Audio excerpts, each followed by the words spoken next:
राधानगरी तालुक्यातील कोदवडे गावच्या उत्तरेकडील डोंगरावर सेंद्रिय आंबा शेतीचा यशस्वी प्रयोग झालाय। शंकर पाटील या युवा शेतकऱ्यानं 2 एकरातील शेतीच्या बांधावर फळझाडं लागवड केली।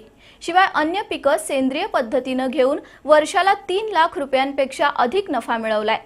खडकाळ जमिनीत शेती करण्याचा प्रयत्न यशस्वी झाला असून हा अभिनव प्रकल्प अनेकांना मार्गदर्शक ठरतोय। कोदवडे गावच्या शंकर पाटील या शेतकऱ्याच्या खडकातून सेंद्रिय शेती फुलवण्याच्या प्रयोगावर बी न्यूजचं हे विशेष वृत्त।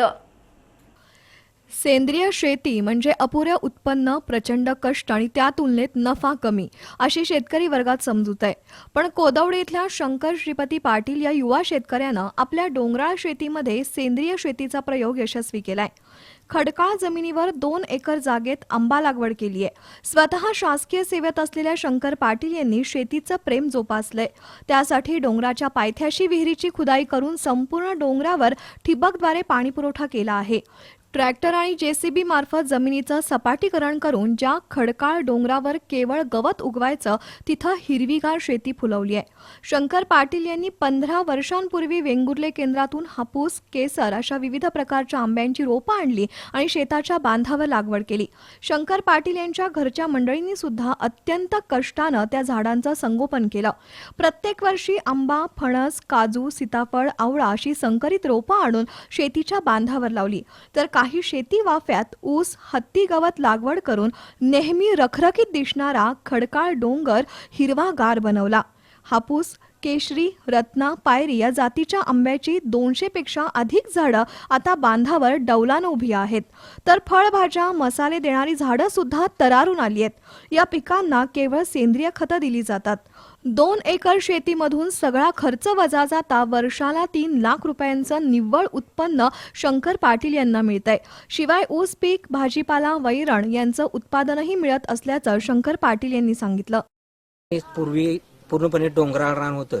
गवताच्या रानामध्ये फळबाग लागवड करायची मी या ठिकाणी संकल्पना घेतली आणि त्यासाठी विहित शासकीय अनुदानातून घेऊन फळबाग लागवड शासकीय अनुदानातून घेतली आणि त्यामुळे या ठिकाणी आपण आता बघताय की या ठिकाणी पूर्णपणे कोकणी वातावरण निर्माण करण्याचा प्रयत्न केला आहे। यात आता सध्या उत्पादन सुरू आहे। फळबाग जवळपास 2 लाख रुपये वर्षाला उत्पादन या ठिकाणी मिळते। ऊसाचं जवळपास 50 टनाचं उत्पादन मिळते आणि त्याचबरोबर वर्षभराची हिरव्या जनावरांच्या हिरव्या वैरणीची सोय या ठिकाणी मी केलेली आहे। अशाच प्रकारे त्याचप्रमाणे ठिबक संपूर्ण क्षेत्र माझं ठिबकवर आहे।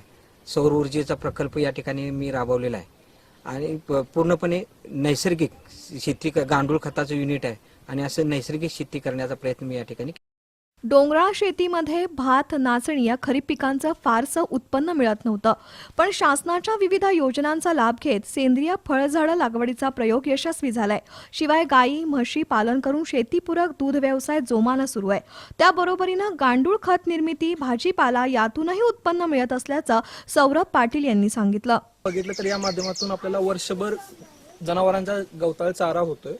त्याच्यानंतर आपल्याला वर्षभर सीझनल 12माही सर्व प्रकारची फळं आपल्याला सीझनल सगळी खायला मिळतात आणि तुम्ही हे बघू शकता अशा प्रकारचे बांध आपण इथूनच या दगडातून केलेले आहेत। त्याच्यामुळे नॅचरली त्याला कंपाऊंड ही जवळपास सगळीकडे झालेलं आहे। अशा तऱ्हेने माझ्या वडिलांनी आणि आमच्या सगळ्या कुटुंबियांनी कष्ट करून त्यांनाही रोजगार मिळालेला आहे यातून आणि शासनाच्या सर्व योजनांचा उपयोग घेऊन, फायदा घेऊन आपण हे प्रकारचे फुलवलेलं आहे। दरम्यान शंकर पाटील यांनी आंबा, चिकू, आवळा, काजू आणि मसाले पदार्थ यांचीही लागवड करून त्यातूनही चांगलं उत्पादन घेतलंय। विशेष म्हणजे सर्व शेती केवळ सेंद्रिय पद्धतीनंच केली जाते। अगदी आंबा पिकवण्यासाठी सुद्धा कोणतंही केमिकल वापरलं जात नाही। ज्या खडकाळ जमिनीवर शेती होऊ शकेल असं वाटलं सुद्धा नव्हतं त्या डोंगरावर पाटील परिवारानं सेंद्रिय शेतीचा आदर्शवत प्रयोग यशस्वी केलाय। बी न्यूजसाठी कोदवडेहून बंटी पाटीलसह आनंदराव सरापले।